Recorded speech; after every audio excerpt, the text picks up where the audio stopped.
मेरे YouTube channel शासकीय सेवक में आपका स्वागत है। आज का हमारा एपिसोड मध्य प्रदेश पदोन्नति नियम 2025 पर आधारित है। चूँकि इस समय पदोन्नति का दौर चल रहा है, अतः आप लोगों ने अनुरोध किया कि मैं इस विषय पर एक वीडियो बनाऊं और मेरे द्वारा यह वीडियो तैयार किया गया है जो पेश है। सबसे पहले मध्य प्रदेश में पदोन्नति जो रुकी हुई थी उसकी पृष्ठभूमि पर एक नज़र मारते हैं। वर्ष 2011 में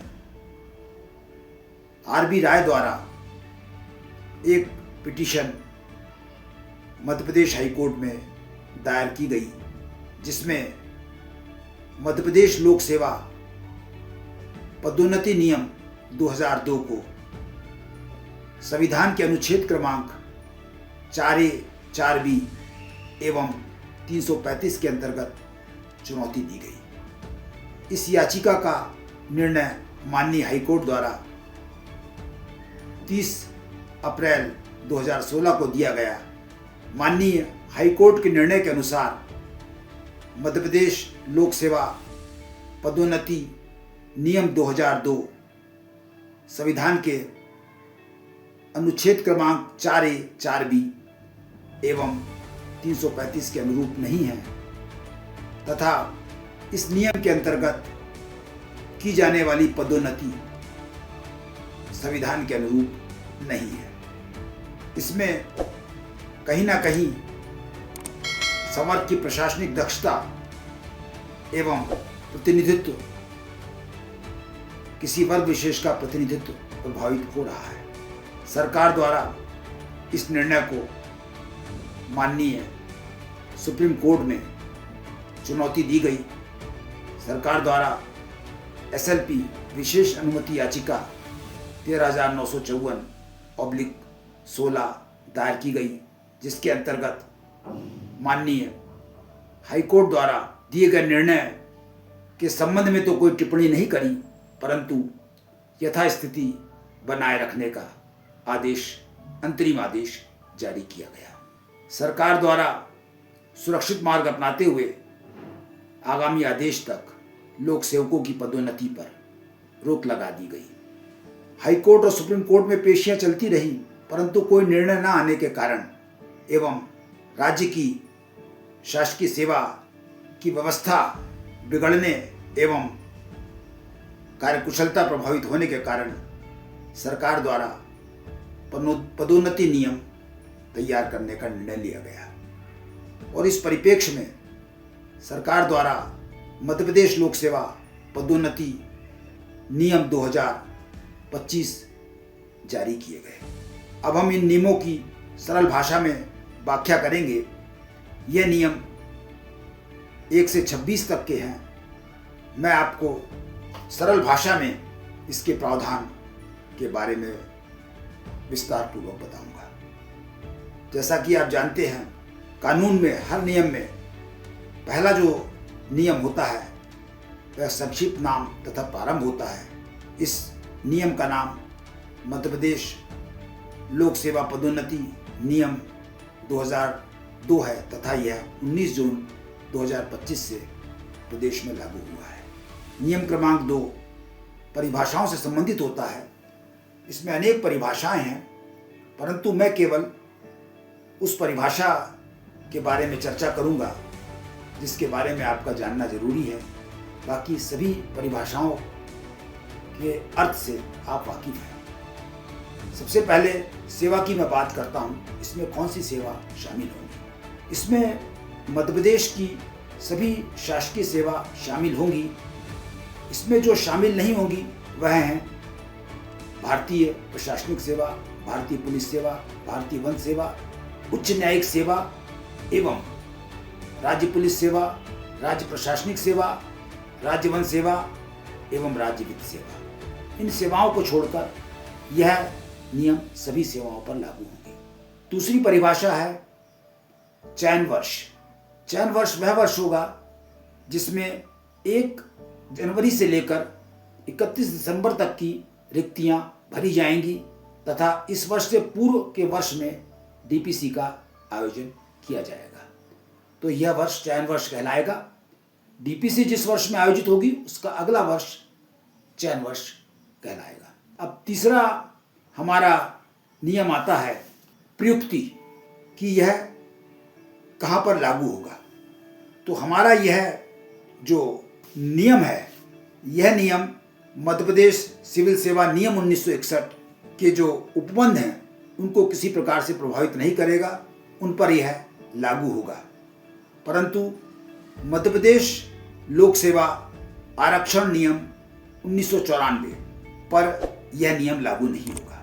यह जो अधिनियम है जो 1994 में आरक्षण के संबंध में बनाया गया है, इस पर यह नियम लागू नहीं होगा। विशेषकर इस अधिनियम की धारा 3 की उपधारा 1, 3 एवं 5 पर यह नियम लागू नहीं होगा।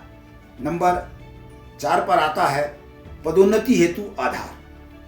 जो हमारे नियम क्रमांक 4 है, पदोन्नति हेतु आधार।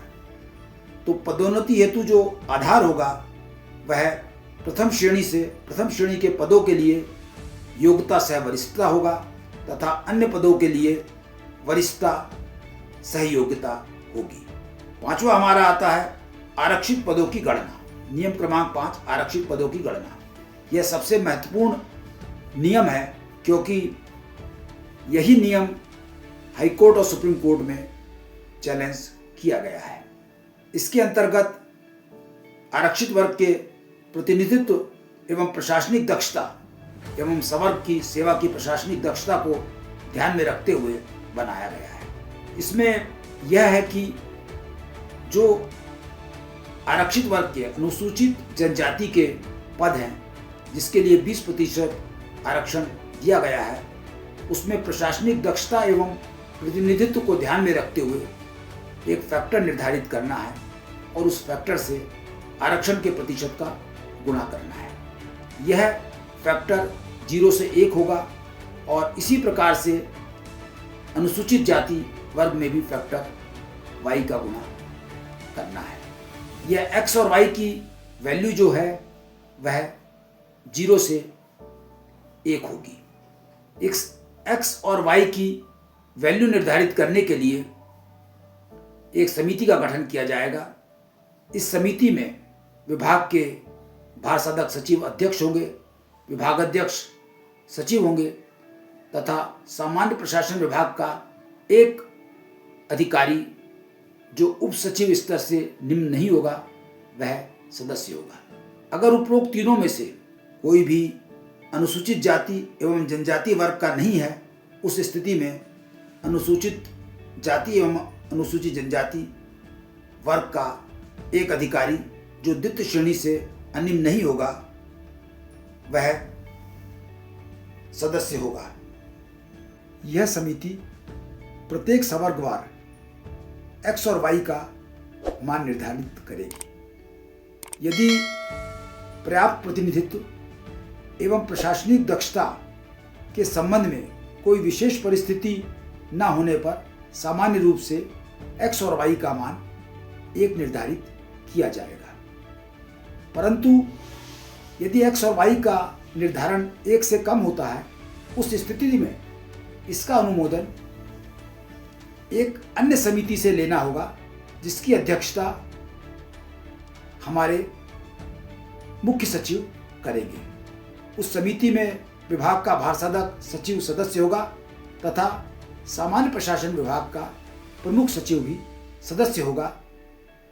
उस स्थिति में यह समिति x और y का मान 1 से कम होने का अनुमोदन कर सकती है। अर्थात यह स्पष्ट है कि x और y का मान 1 ही निर्धारित करना होगा। अभी जितनी भी डीपीसी हुई हैं उसमें x और y का मान 1 ही रखा गया है। अर्थात स्पष्ट है कि जो आरक्षण का प्रतिशत पूर्व में था वही आरक्षण का प्रतिशत वर्तमान में भी लागू है। अब हम आते हैं विभागीय पदोन्नति समिति की बैठक। हमारा नियम क्रमांक 6 कहता है विभागीय पदोन्नति समिति की बैठक। तो विभागीय पदोन्नति समिति की बैठक वर्ष में एक बार होगी। जहाँ तक वर्ष 2025 का सवाल है तो इन नियम के लागू होने के तत्काल बाद ही विभागीय पदोन्नत समिति की बैठक का आयोजन किया जाना था, परंतु किसी कारणवश यह आयोजन नहीं किया गया। वर्ष 2026 में यह आयोजन ताबड़तोड़ किया गया और किया जा रहा है।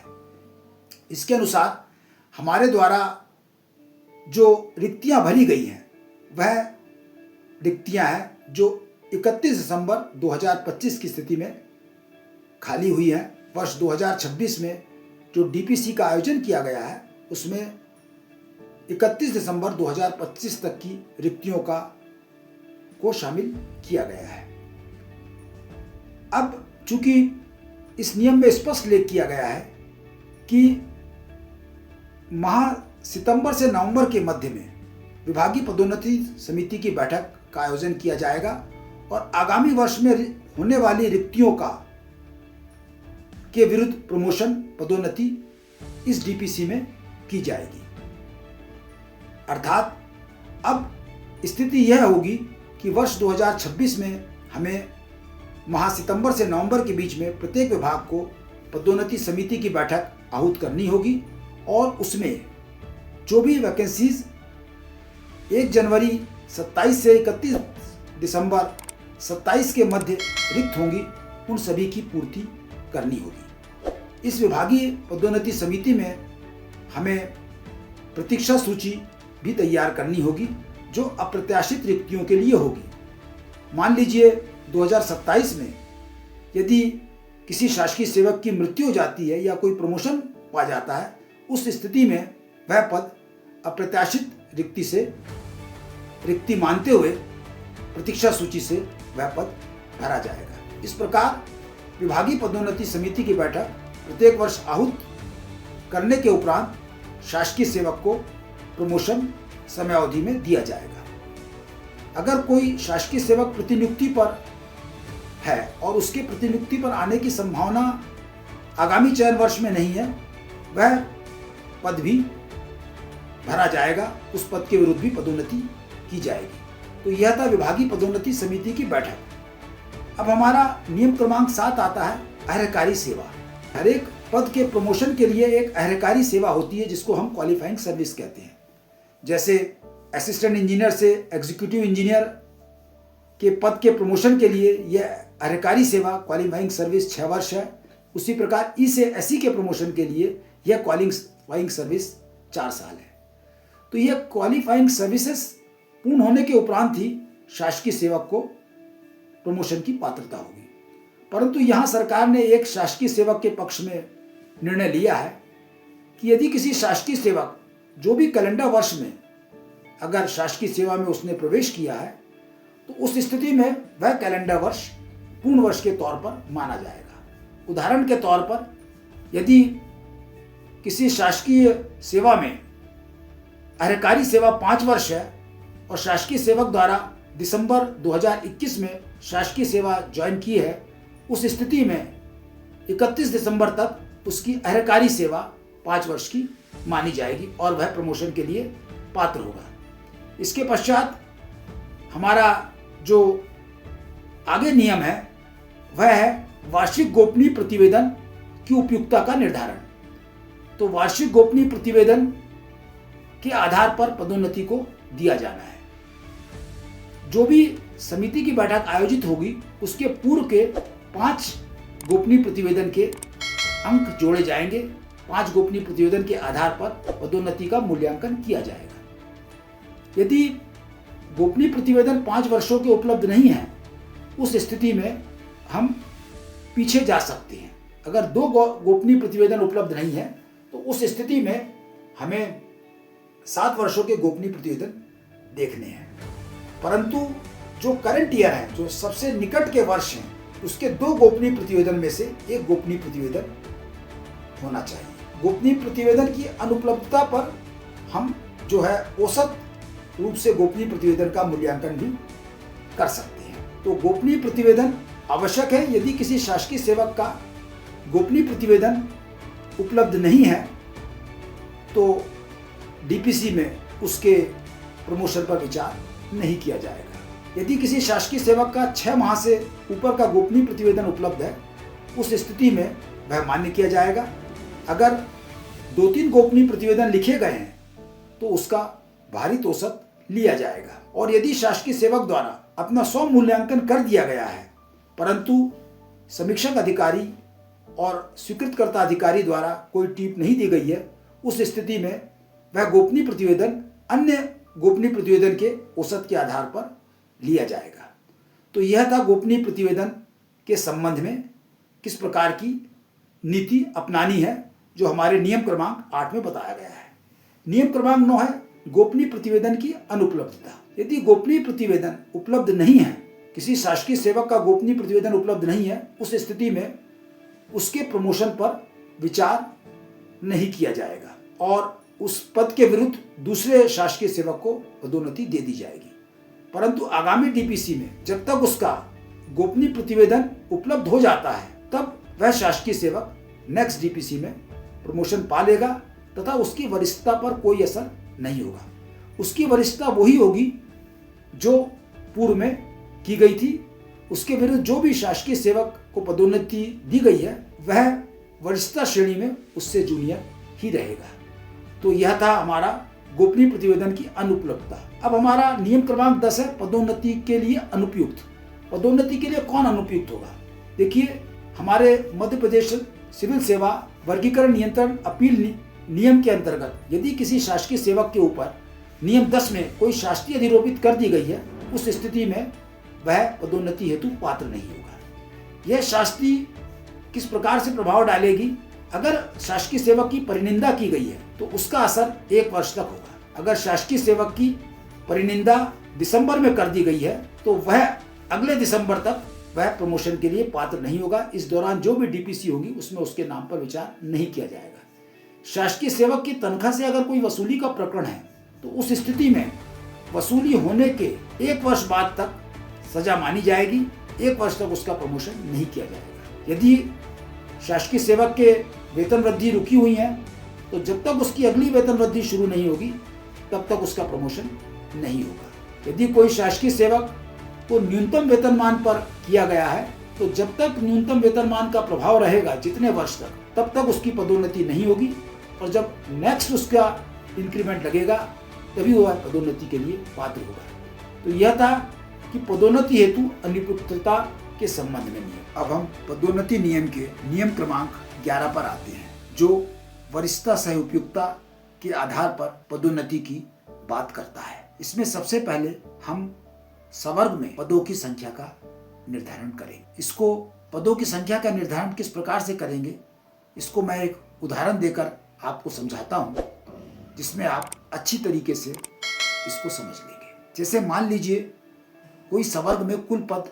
50 पद है, तो आरक्षण के हिसाब से 20% अनुसूचित जनजाति एवं 16% अनुसूचित जाति के पद होते हैं। अतः आरक्षित वर्ग के पद क्रमशः 10 एवं 8 होंगे। इस प्रकार कुल पद 18 होंगे। मान लीजिए अब इस सवर्ग में अनुसूचित जनजाति के 6 लोक सेवक एवं अनुसूचित जाति के 3 लोक सेवक कार्यरत हैं। ऐसी स्थिति में कुल कार्यरत आरक्षित वर्ग के लोक सेवक 9 हो जाते हैं और इस सवर्ग में कुल रिक्त पद 20 होने के कारण अनारक्षित पद हमारे 11 हो जाते हैं। तो इस प्रकार से हम अनारक्षित वर्ग के 11 लोक सेवक को पदोन्नत करेंगे तथा आरक्षित वर्ग में अनुसूचित जनजाति के 4 लोक सेवक को एवं अनुसूचित जाति के हम जो है बाकी बचे हुए 5 लोक सेवक को पदोन्नत करेंगे। तो इस प्रकार पदों की संख्या का निर्धारण किया जाएगा। अब इन पदों को भरने के लिए विचारण क्षेत्र क्या होगा? तो विचारण क्षेत्र पदों की संख्या का 2 गुना प्लस 4 होगा। इस प्रकार से विचारण क्षेत्र का निर्धारण किया जाएगा। अब हम आते हैं मूल्यांकन पर। मूल्यांकन किस प्रकार से होगा? मूल्यांकन के लिए का प्लस को उत्कृष्ट श्रेणी माना जाएगा जिसके 4 अंक होंगे, का बहुत अच्छा माना जाएगा जिसके 3 अंक होंगे, खा अच्छा माना जाएगा जिसके लिए 2 अंक होंगे और गा औसत माना जाएगा जिसके लिए 1 अंक होंगे और घा घटिया माना जाएगा जिसके लिए 0 अंक होंगे। इस प्रकार से हम अंकों का निर्धारण करेंगे। अब यह अंक किस पद के लिए कितनी आवश्यकता है, इसको भी सरकार द्वारा निर्धारित किया गया है।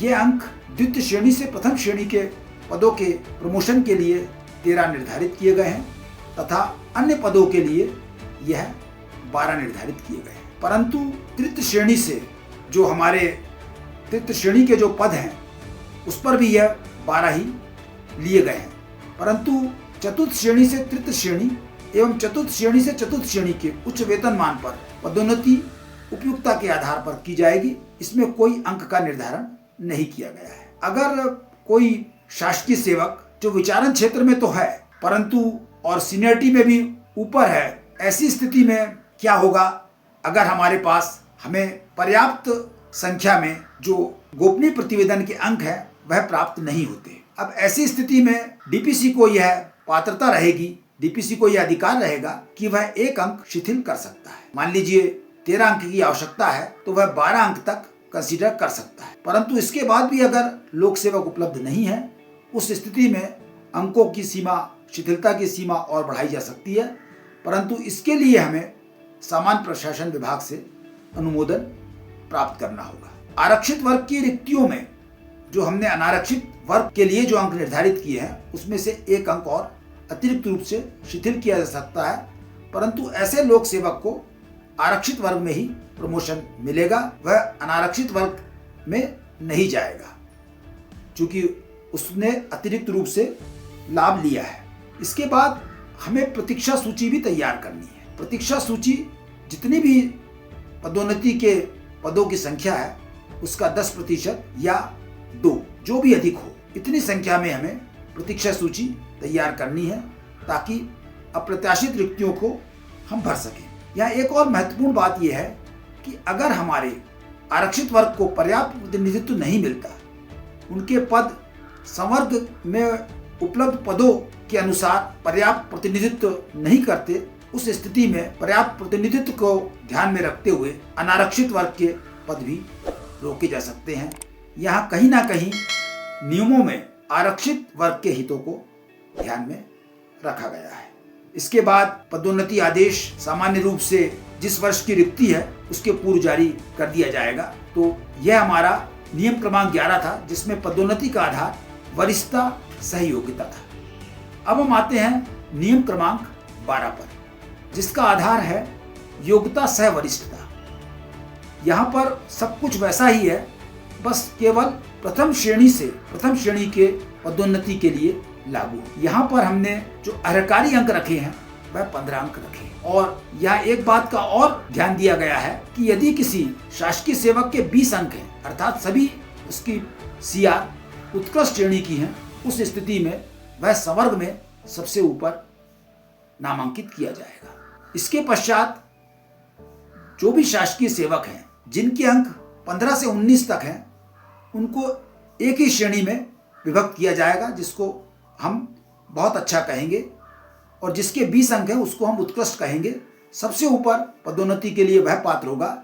इसके बाद ऐसा नहीं कि 19 अंक वाला दूसरे नंबर पर आ जाए, उसके बाद 15 से 19 अंक तक के जितने भी शासकीय सेवक हैं वह सब एक ही श्रेणी में आएंगे और इनकी पदोन्नति वरिष्ठता क्रम में होगी। यदि एक से अधिक 20 अंक वाले लोक सेवक उपलब्ध हैं, उस स्थिति में भी सीनियरिटी को ध्यान देते हुए पदोन्नति की जाएगी। जो सबसे सीनियर होगा वह सबसे ऊपर आएगा, उसके बाद फिर उस क्रम में ज्येष्ठता के क्रम में पदोन्नति की जाएगी। बस इतना ही अंतर है जो हमारा जो है योग्यता सह वरिष्ठता और वरिष्ठता सह योग्यता में इतना ही अंतर होता है। अब हम आते हैं पदोन्नति पर वेतन का निर्धारण। तो पदोन्नति पर वेतन का निर्धारण जब शासकीय सेवक द्वारा अपने पदोन्नत पद पर ज्वाइन कर लिया जाएगा तब उसके वेतन का निर्धारण किया जाएगा। यदि शासकीय सेवक चाहे तो पदोन्नति दिनांक से जब उसने ज्वाइन किया है तब वह वेतन प्राप्त कर सकता है और या फिर विकल्प दे सकता है कि वह इंक्रीमेंट डेट से अपनी वेतन का निर्धारण चाहता है। सामान्य रूप से प्रमोशन पर एक इंक्रीमेंट जिस पद पर वह कार्यरत है उस पर एक इंक्रीमेंट दिया जाता है। शासन इस संबंध में अलग से नीति निर्धारित करेगी। चूंकि प्रमोशन बहुत दिनों बाद हो रहे हैं, ऐसी स्थिति में सभी शासकीय सेवक समयमान वेतनमान प्राप्त कर रहे हैं, अतः मुझे ऐसा प्रतीत होता है कि इस विषय पर सरकार अलग से निर्णय लेगी। अब हम आते हैं नियम क्रमांक 14, जो सीलबंद लिफाफे की प्रक्रिया से संबंधित है। हमने सुनते हैं हम कि बहुत से शासकीय सेवकों का लिफाफा बंद हो गया है। यह क्या होता है? जब कभी शासकीय सेवक पर मध्य प्रदेश वर्गीकरण नियंत्रण अपील नियम 1966 के अंतर्गत कोई जांच की चल रही है, या उसको वितरित हो चुका है, या नियम क्रमांक 16 के अंतर्गत आरोप ज्ञापन दिया जा चुका है, या नियम क्रमांक 9 के अंतर्गत निलंबित किया गया है, ऐसी स्थिति में उस शासकीय सेवक का लिफाफा बंद हो जाएगा। यदि किसी शासकीय सेवक के विरुद्ध सरकार द्वारा अभियोजन की स्वीकृति दे दी गई है, या फिर अभियोजन किसी न्यायालय में जारी है, ऐसी स्थिति में भी शासकीय सेवक को प्रमोशन की पात्रता नहीं होगी, जब तक कि उसके संबंध में कोई निर्णय नहीं हो जाता। परंतु यहाँ यह उल्लेखनीय है कि उक्त शासकीय सेवक जिसका प्रमोशन रोका जा रहा है, अगर वह उपयुक्त है तो उस स्थिति में लिफाफा बंद हो जाएगा, और जब निर्णय हो जाएगा, मान लीजिए शासकीय सेवक के फेवर में निर्णय हो जाता है, उस स्थिति में उसकी पदोन्नति कर दी जाएगी, लिफाफा खोल दिया जाएगा, परंतु उसके पद के विरुद्ध पद रोका नहीं जाएगा। अन्य शासकीय सेवक को उस पद पर नियुक्त कर दिया जाएगा, और जब यह शासकीय सेवक पात्र होगा और मान लीजिए संवर्ग में पद नहीं है, उस स्थिति में जो सबसे जूनियर लोक सेवक जो पदोन्नत हुआ है वह पदोन्नत कर दिया जाएगा। इसमें रिव्यू डीपीसी की जरूरत नहीं होगी। यदि शासकीय सेवक को दंड मिल जाता है, उस स्थिति में वह पात्र नहीं होगा, वह प्रमोशन का पात्र नहीं होगा। तो यह था सीलबंद लिफाफे की प्रक्रिया। नियम क्रमांक 15 हमारा आता है श्रेणी उन्नयन के संबंध में प्रक्रिया। यदि किसी शासकीय सेवक का श्रेणी उन्नयन का प्रकरण प्रचलित है और डीपीसी उससे पहले हो जाती है, ऐसी स्थिति में शासकीय सेवक के प्रमोशन पर विचार नहीं किया जाएगा। इसके बाद जो अगली डीपीसी होती है, और मान लीजिए उस सरकारी सेवक का श्रेणी उन्नयन हो गया है और वह अगली डीपीसी में पात्र हो जाता है, ऐसी स्थिति में उसके नाम पर विचार किया जाएगा और उसको जो प्रमोशन दिया जाएगा वो जो उसका वरिष्ठता क्रम है, जो पिछली डीपीसी में उसका अधिकार जहां पर आ रहा था, उसी ज्येष्ठता के आधार पर उसका वरीयता सूची निर्धारित की जाएगी। तो यहाँ पर यह एक फायदा दिया हुआ है, क्योंकि श्रेणी उन्नयन के प्रकरणों में यह फायदा शासकीय सेवक को दिया गया है। नियम क्रमांक 16, पदोन्नति पद पर पद ग्रहण। तो पदोन्नति आदेश जारी होने के बाद 2 माह के भीतर शासकीय सेवक को पदभार ग्रहण करना होगा। यदि वह पदभार ग्रहण नहीं करता तो उसके विरुद्ध मध्य प्रदेश सिविल सेवा वर्गीकरण नियंत्रण अपील नियम के अनुसार कार्रवाई की जा सकती है, उसका प्रमोशन निरस्त किया जा सकता है तथा 5 साल के लिए उसके प्रमोशन पर विचार न करने का भी प्रावधान किया गया है। नियम क्रमांक 17, पद ग्रहण करने की कार्रवाई के बीच की प्रक्रिया।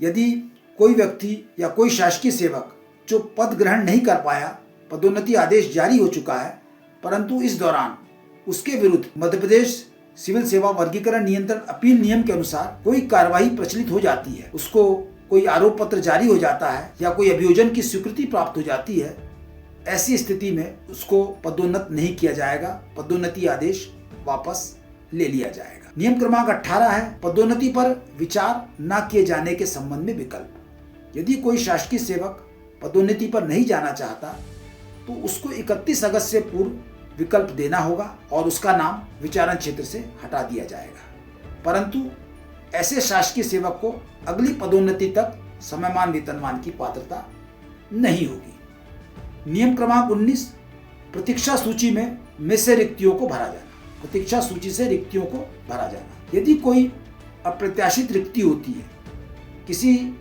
शासकीय सेवक के पदोन्नति से या किसी की आकस्मिक मृत्यु के कारण या कोई त्यागपत्र के कारण कोई आकस्मिक जो रिक्ति होगी, उसको प्रतीक्षा सूची से भरा जाएगा। नियम क्रमांक 20 है पूर्णांक की गणना। यदि सीआर के गोपनीय प्रतिवेदन के कोई अंक अगर पूर्णांक में नहीं है, उस स्थिति में 0.5 से ऊपर के अंक को पूर्णांक में लिया जाएगा। मान लीजिए 2.6 है तो उसको 3 माना जाएगा, और यदि 2.4 है तो उसको 2 माना जाएगा। परंतु यह स्थिति निर्मित नहीं होगी, क्योंकि हमारे यहाँ जो गोपनीय प्रतिवेदन का जो मूल्यांकन है वह पूर्णांक में ही किया जाता है। नियम क्रमांक 21, रिव्यू डीपीसी, डीपीसी का पुनर्विलोकन। तो सक्षम अधिकारी के आदेश से डीपीसी का पुनर्विलोकन उस स्थिति में किया जाएगा जब किसी न्यायालय द्वारा निर्देशित किया गया है या डीपीसी में कोई गंभीर त्रुटियां पाई गई है। ऐसी स्थिति में रिव्यू डीपीसी में जो पदोन्नत किए गए अधिकारी कर्मचारी हैं उनको पदोन्नत भी किया जा सकता है। नियम क्रमांक 22, नियुक्ति प्राधिकारी द्वारा प्रमाणीकरण। प्रत्येक प्रमोशन सूची पर नियुक्ति प्राधिकारी द्वारा यह प्रमाणित करना पड़ेगा कि यह पदोन्नति में पदोन्नति नियम एवं शासन के समय समय पर जारी आदेशों का पालन किया गया है। नियम क्रमांक 23, आयोग का परामर्श या आयोग से परामर्श। जिन डीपीसी में लोक सेवा आयोग के अध्यक्ष या सदस्य द्वारा अध्यक्षता की गई है, उस स्थिति में यह समझा जाएगा कि लोक सेवा आयोग से परामर्श प्राप्त कर लिया गया है। अन्य जहां पर लोक सेवा आयोग से परामर्श की आवश्यकता है, वह सूची लोक सेवा आयोग को स्वीकृति हेतु भेजी जाएगी। नियम क्रमांक 24 है, निर्वाचन संबंधी कठिनाइयों को दूर करने की शक्ति। यदि इन नियम के अंतर्गत कोई कठिनाई पैदा होती है, कोई विषय समझने में कठिनाई हो रही है, ऐसी स्थिति में वह विषय सामान्य प्रशासन विभाग को अग्रेषित किया जाएगा। वह कठिनाई सामान्य प्रशासन विभाग को भेजी जाएगी तथा उनका निर्णय अंतिम एवं विनिश्चयकारी होगा। नियम क्रमांक 25, एकल पद के लिए प्रावधान। जैसा कि हम जानते हैं एकल पद हमेशा अनारक्षित होता है, परंतु यहाँ एकल पद को भी समझना होगा। यदि पदोन्नति में कुल 4 पद हैं तो वह एकल पद नहीं कहलाएगा। यदि अधिक पद है परंतु पदोन्नति हेतु रिक्त 1 पद है, वह भी एकल पद नहीं कहलाएगा। या जिलेवार 1 पद है, वह भी एकल पद नहीं कहलाएगा।